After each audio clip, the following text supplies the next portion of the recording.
এক ফকির দিল্লি ঘুরতেছে, একজন বলছে, ভাই তোমারে তো খয়রাত করে দেখতেছি আমি সেই ছোটবেলা থেকে, খালি তুমি খয়রাত করো।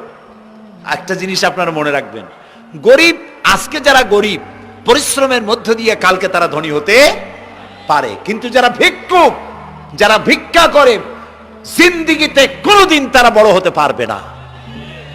ভিক্ষা করা যাদের অভ্যাস, জীবনেও বাড়ি করতে পারবে না, জীবনেও ধনী হইতে পারবে না, কিন্তু গরিব ধনী হইতে পারবে।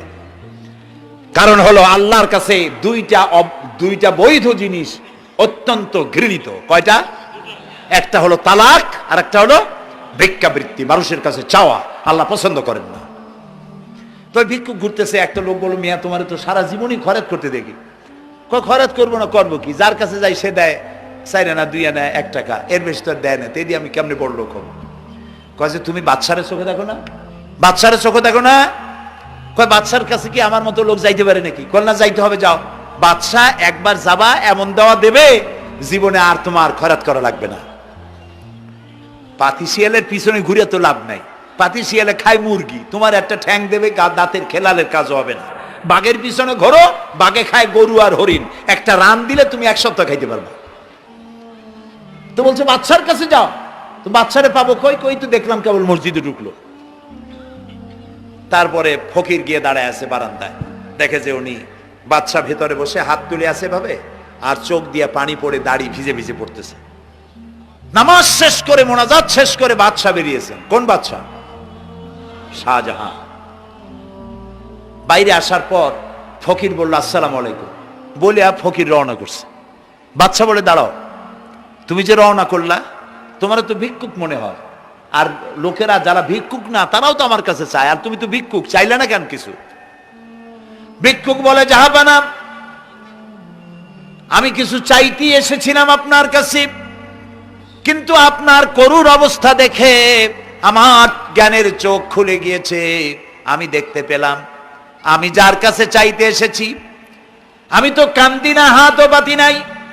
যার কাছে চাইতে আসতাম দিল্লির সম্রাট, আবার কোন সম্রাটের কাছে হাত পেতে ভিক্ষুকের মতো কি জানি চায়, আর চোখ দিয়া পানি পড়ে দাড়ি ভিজে ভিজে পড়ছে। আমার জ্ঞানের চোখ খুলে গেছে, দুনিয়ার বাদশার কাছে আর চাইবো না।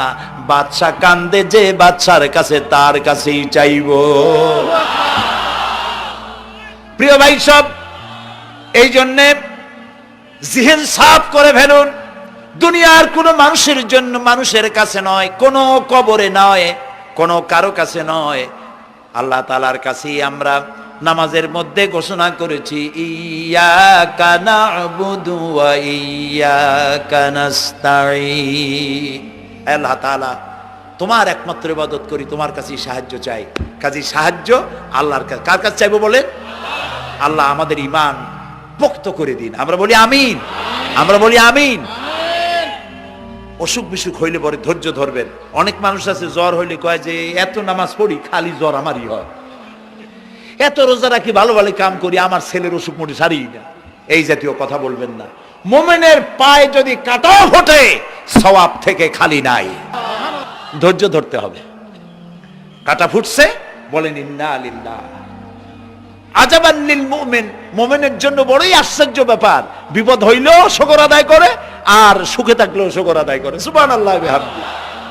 বিপদ আসলে সে বলে ইন্না লিল্লাহি, বলেন ইন্না লিল্লাহি ওয়া ইন্না ইলাইহি রাজিউন।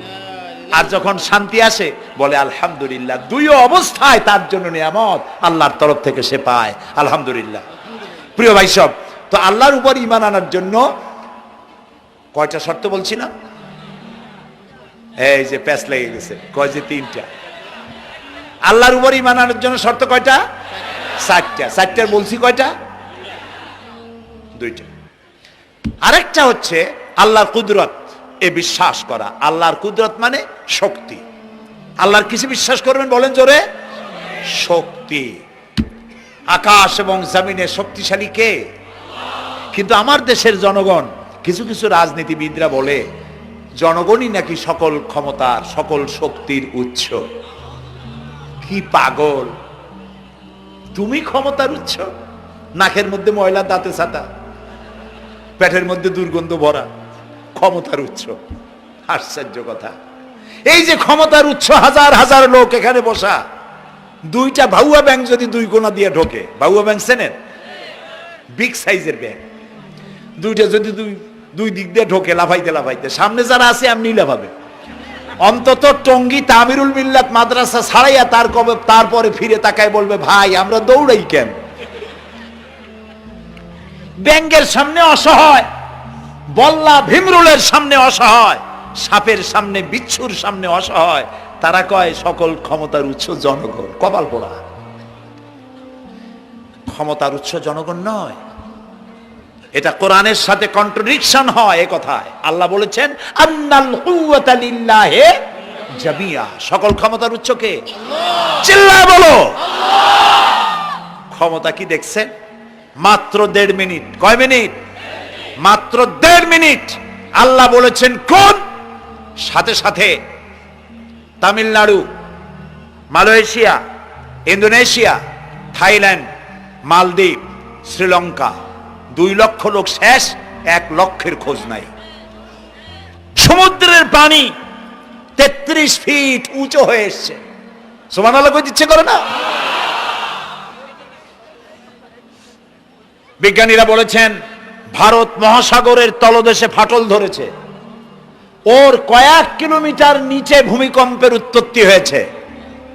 ভারত মহাসাগরের পানি 3 হাত না 4 হাত, কত কিলোমিটার আল্লাহ জানে। এই কয়েক কিলোমিটার নিচে যে মাটি, সেই মাটিরও কয়েক কিলোমিটার নিচে ভূমিকম্পের উৎপত্তি।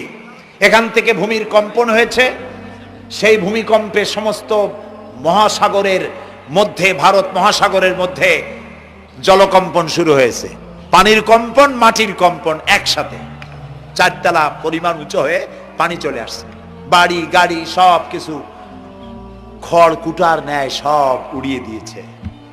এগুলোরে কপাল পোড়া নাস্তিক যেগুলি, তারা বলে প্রাকৃতিক দুর্যোগ। ওর বাপের মাথা। আচ্ছা, প্রাকৃতিক দুর্যোগ, প্রকৃতি কি? কোন জন্তুর নাম? প্রকৃতি কোন জন্তু জানোয়ারের নাম? প্রকৃতি নিজে চলে না কেউ তাকে চালায়? কে চালায়? কপাল পোড়ারা তা বোঝে না। বিশ্ববিদ্যালয়ের শিক্ষক হয়েছে তো, আল্লাহ দিয়ে আসি কোথায়? তবে সব খারাপ না, ভালো আছে আলহামদুলিল্লাহ।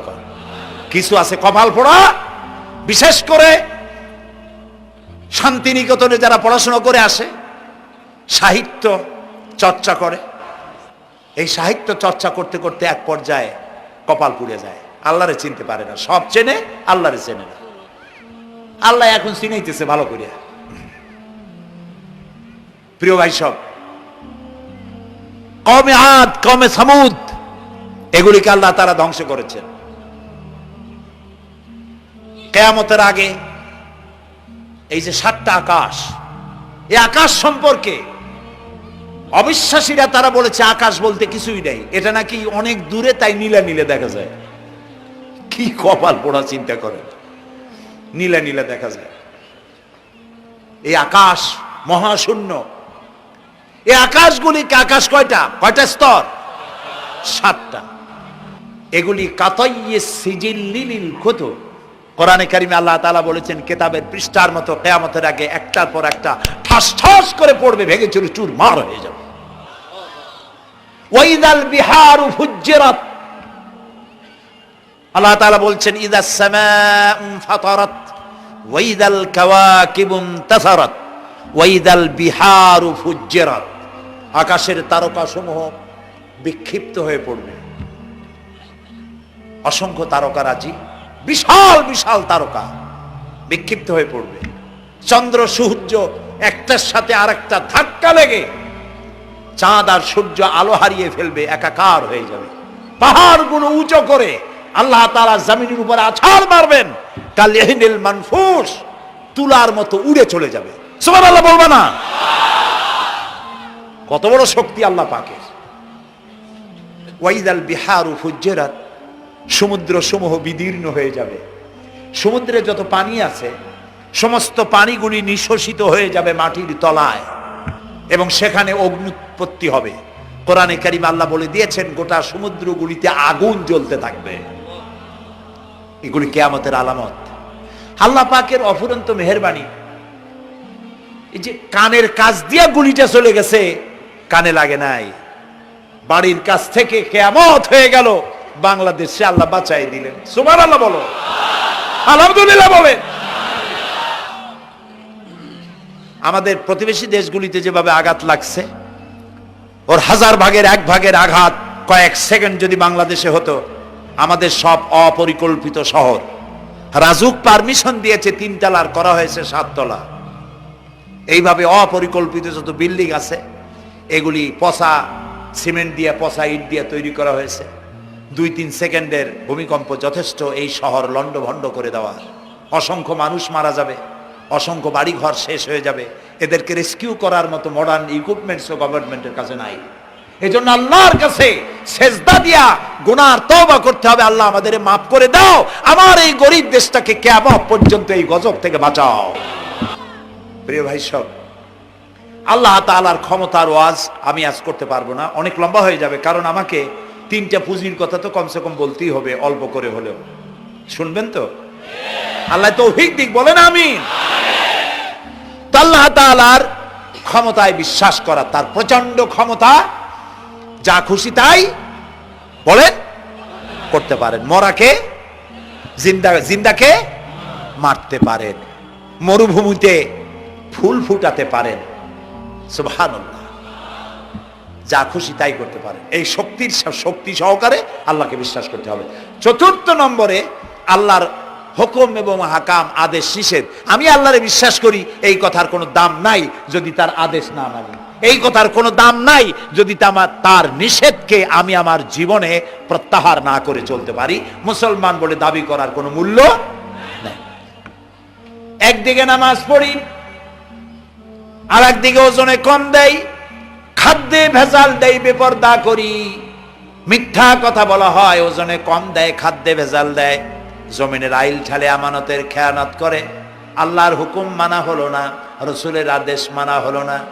আল্লাহর উপর ঈমান আনার জন্য 4র্থ শর্ত হচ্ছে, আল্লাহ যা বলেছেন মাথা নত করে মেনে নিতে হবে, বলতে হবে সামি'না ওয়া আতা'না। বলেন সামি'না ওয়া আতা'না, শুনলাম আর মেনে নিলাম। বলেন তো জোরে, শুনলাম আর মেনে নিলাম। সুবহানাল্লাহ বলেন। মুমিনেরা এই প্রশ্নই করবে না মদ হারাম কেন, মুমিনেরা এই প্রশ্নই করবে না জুয়া হারাম কেন। একটাই জবাব, মদ হারাম কেন? আল্লাহ হারাম করেছেন তাই হারাম। জিনা হারাম কেন? আমার আল্লাহ হারাম করেছেন তাই হারাম। জুয়া হারাম কেন? আমার আল্লাহ হারাম করেছেন তাই হারাম। কোন যুক্তি নাই। যুক্তির, আল্লাহর নিষিদ্ধ জিনিসে যুক্তি তালাশ করে কেবলমাত্র শয়তান। আল্লাহর আদেশ নিষেধের যুক্তি তালাশ করে কে? শয়তান। মুমিনের কাজ হলো সামি'না, বলেন, ওয়া আতা'না, শুনলাম আর মানলাম, বাস, শেষ কথা, খালাস। এই গেল 4টি শর্ত পুরো হয়ে গেল। এই 4টি শর্ত যদি পূরণ করতে পারি, তাহলে আল্লাহরে বিশ্বাস করছি এটা প্রমাণিত হবে, এটা জাস্টিফাই হবে, এটা সত্যতা প্রমাণ হবে যদি আল্লাহর হুকুম মতো। 1 নম্বরে হলো, আমি আবার কথাটা প্যাকেট করে দিই যাতে করে আপনারা বাড়ি নিয়ে যাইতে পারেন।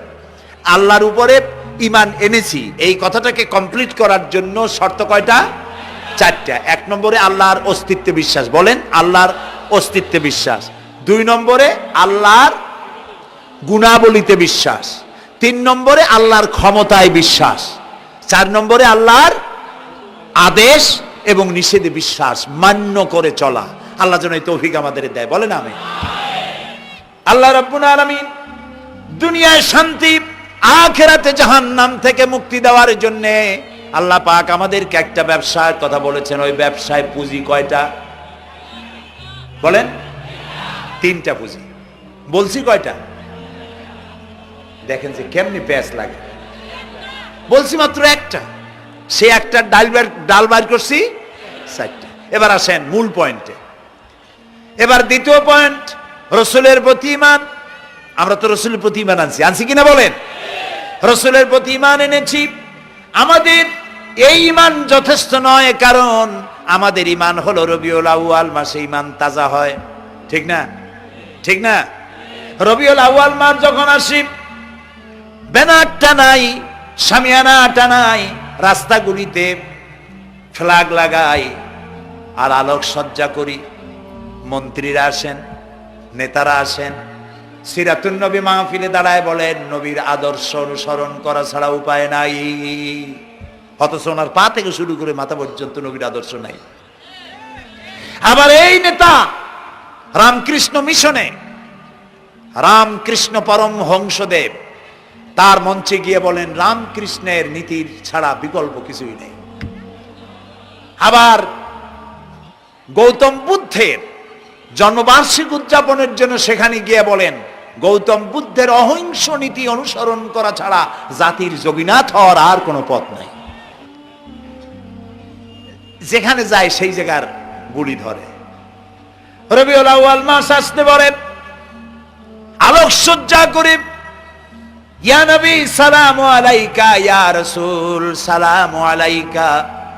এরপরে গরম গরম জিলাপি রাসূলুল্লাহকে বুঝায় দেওয়া হলো, হে রাসূল আপনি তাকিয়ে দেখেন কত মহব্বত আপনারে করি, আপনার মহব্বতের জন্য আমাদের শহরের কোন মিষ্টির দোকানে আর মিষ্টি নাই, সব আমরা খাইয়া শেষ করছি।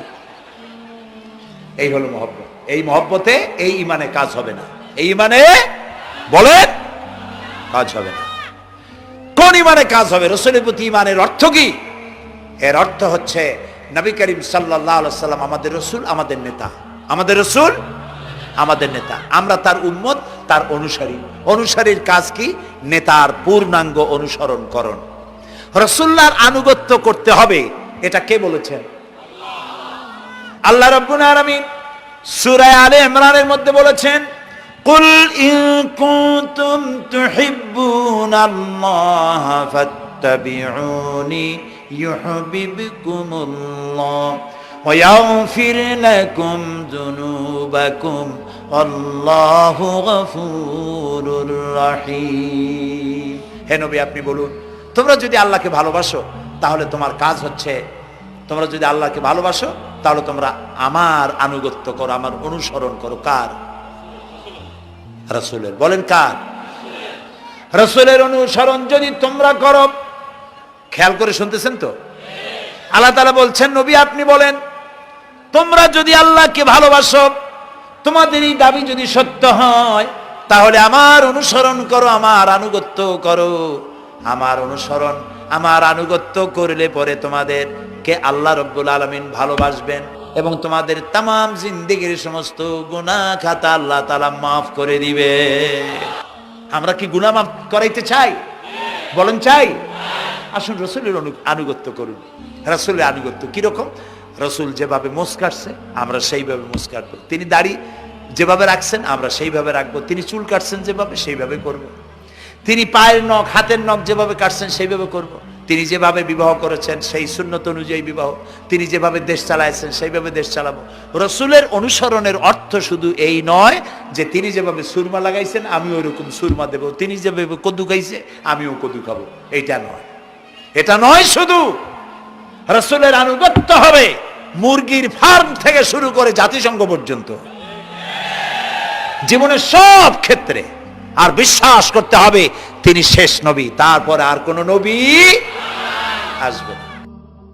আল্লাহ রাব্বুল আলামিন সূরা আহজাবের মধ্যে বলেছেন মা কানা মুহাম্মাদুন আবা আহাদিম মির রিজালিকুম ওয়ালাকির রাসূলুল্লাহি ওয়া খাতামান নাবিয়্যিন।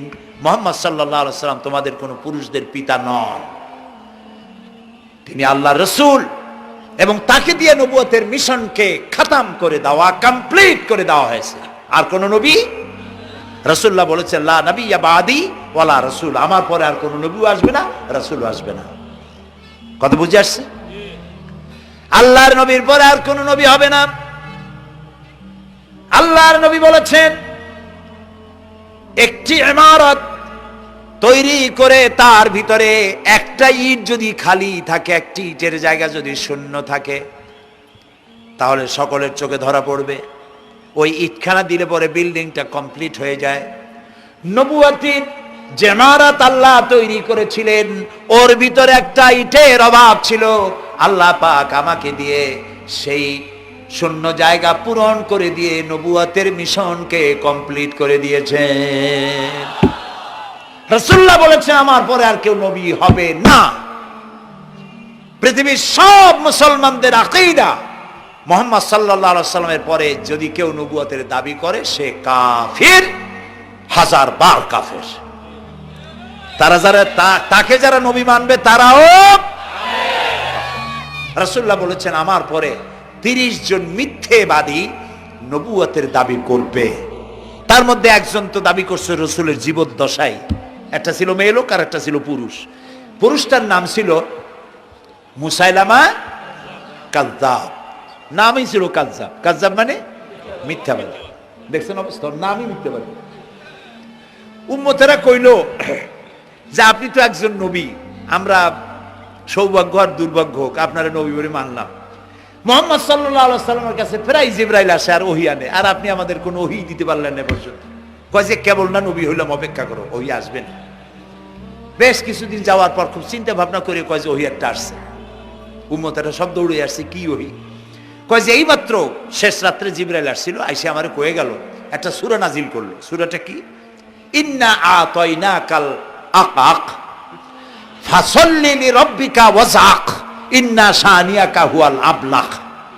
উম্মতেরা কয় সর্বনাশ, এই সূরা পড়তে গেলে তো আমরা কাইসা মরে যাব। এর অর্থ তো খুব বিকায়দা। এ কি সূরা নাজিল হলো আপনার উপরে? ইন্না আতাইনাকাল আকাক মানে আমি তোমাকে হুতুম পেশা দান করেছি, সুতরাং তুমি তোমার প্রভুর উদ্দেশ্যে নামাজ পড়ো আর চিৎকার মারো, কারণ তোমার শত্রুরা সাদা এবং কালো বর্ণের। আমরা তো আগামাথা কিছু বুঝলাম না, কি হই? আচ্ছা ঠিক আছে, পয়গম্বর মুহাম্মদ সাল্লাল্লাহু আলাইহি সাল্লামকে তার উম্মতেরা নিয়ে যায় তাদের বাগানে, মাঝে মধ্যে নিয়ে যায়। নিলে পরে যে কুয়ায় পানি থাকে না, শূন্য কুয়া পানিতে ভরে যায়। যে গাছতলা দিয়ে তিনি হেঁটে যান, যে খেজুর গাছে খেজুর নাই সেই গাছতলা দিয়ে রাসূল হেঁটে গেলেন, গাছে ফল ধরে যায়। আপনি তো এরকম কিছু দেখাইতে পারেন না। কয় তোমরা তো আমার নেও না, চলো না যাই। নিয়ে গেছে, যাইয়া দেখে যে কুয়ার পাড় দিয়ে যায়, যে কুয়ায় পানি থাকে তা থাকে না, শুকায় যায়। যে গাছ তলায় দিয়ে যায় ওই গাছে খোরমা থাকলে সাথে সাথে খড়গুড়ি ঝরে যায়। উম্মতের কয় কি একটা কপাল পড়া নবী পাইলাম বাকি। আল্লাহ তারে শেষ করছে দুনিয়া থেকে, জাহান্নামে চলে গেছে। সেই মহিলাটাও গেছে, সেও গেছে। রাসূলুল্লাহ বলেছেন এইরকম 30 জন মিথ্যাবাদী নবুয়তের দাবি করবে কিয়ামতের আগ পর্যন্ত। গোলাম আহমদ কাদিয়ানী, এ হলো ইতিহাসে আমরা যদ্দ পাই তার পর্যন্ত 28 জন হয়েছে। মুহাম্মদ সাল্লাল্লাহু আলাইহি সাল্লামের ইন্তেকালের পর ওকে নিয়ে হয়েছে 28 জন। কয়জন হইল? বাকি আছে কয়জন? তাই বলে কিয়ামত যে এই 2 জন হইলি আগামী বছর বা 5-6 বছরের মধ্যে কিয়ামত হবে ওইটা চিন্তা করেন না। এই পৃথিবীতে একটা লোক আল্লাহ শব্দ উচ্চারণ করার যদি থাকে কিয়ামত সে পর্যন্ত হবে না। সুতরাং বহুত দেরি আছে কিয়ামতে। তবে ওর মতো আরো শয়তান 2 জন আসবে। গোলাম আহমদ কাদিয়ানী বলল আমি পয়গম্বর, আমি নবী, আমার উপরে ওহী আসে। তো তার সঙ্গে ওই যুগের বড় আলেম মাওলানা আতাউল্লাহ শাহ বুখারী রহমতুল্লাহ আলাইহি তিনি বললেন, আচ্ছা তুমি যে নবুয়তের দাবি করো এই শক্তি তুমি পাও কই? কয় যে আমার শক্তি তো কোরআন, কোরআনের মধ্যেই আছে আমার কথা। কোথায়? কয় সূরা সফের মধ্যে আছে, ইয়াতি মিন বাদি ইসমুহু আহমদ। ঈসা আলাইহিস সালাম আমার ব্যাপারে ফোরকাস্ট করেছেন, ভবিষ্যৎবাণী দিয়েছেন যে আমার পরে একজন আসবে তার নাম হবে আহমদ, আমি তো সেই আহমদ। মাওলানা বুখারী বলছেন বেকুব, ঈসা আলাইহিস সালাম যার কথা বলেছেন তার নাম, ঈসা আলাইহিস সালাম যার কথা বলেছেন তার নাম হলো ফকাত আহমদ, আর তোমার নাম হলো গোলাম আহমদ। তাহলে এতে করে বোঝা যায় ঈসা আলাইহিস সালাম যার কথা বলেছেন তুমি সেই আহমদের গোলাম, তো তুমি নবুয়তের দাবি করো কেন?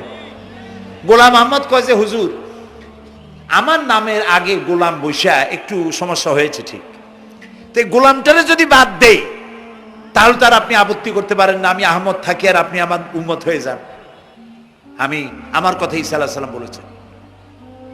মাওলানা বুখারী বলছেন দেখো তোমার ফতোয়া অনুযায়ী তুমি বলছো নামের প্রথম অংশ বাদ দিয়া শেষের অংশ নিয়ে তোমার উপর ঈমান আনতে, তাহলে আমার নাম আতা আল্লাহ, তোমার ফতোয়া অনুযায়ী আমার নামের প্রথম অংশ বাদ দিলাম, আতা গেছে, থাকছে আল্লাহ। আর আল্লাহ হয়ে বলছি তোর মতো গাধারে আমি নবুয়ত দেই নেই। এরপর এই শয়তানের মৌত হলো কোথায় বলেন? কোথায়? পায়খানার ভিতরে। এই কাদিয়ানীরা, গোলাম মোহাম্মদ কাদিয়ানী কাফের, ওরে যারা নবী বলে মানে তারাও কাফের। প্রিয় ভাই সব, পৃথিবীর 48টি মুসলিম দেশ কাদিয়ানীদেরকে নন মুসলিম মাইনরিটি হিসেবে ঘোষণা দিয়েছে রাষ্ট্রীয়ভাবে। সৌদি গভর্নমেন্ট আইন পাশ করেছে কিয়ামত পর্যন্ত কাদিয়ানীরা মক্কা মদিনায় প্রবেশ করতে পারবে না। কাজী তাদের ব্যাপারে উচ্চবাচ্য কথা বলতে গিয়ে ব্যারিস্টার হন, আইনজীবী হন, যেই হন, খতমে নবুয়তের আন্দোলন যারা করে তাদের ব্যাপারে কথা বলতে গিয়ে মুখ সামনে কথা বলবেন। এদেশের মানুষ শহীদ হয়ে যাবে, কাদিয়ানীদেরকে বরদাস্ত করবে না। আমাদের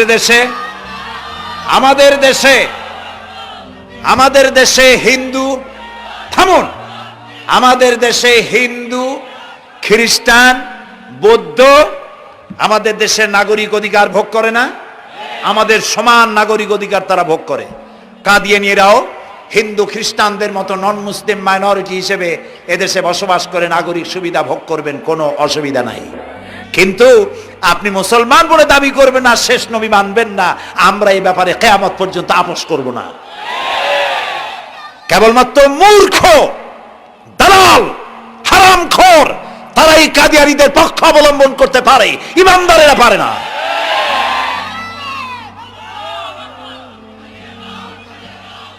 কাদিয়ানীরা যে সব মসজিদ তৈরি করে, এগুলি মসজিদ নয়, এগুলি উপাসনালয়।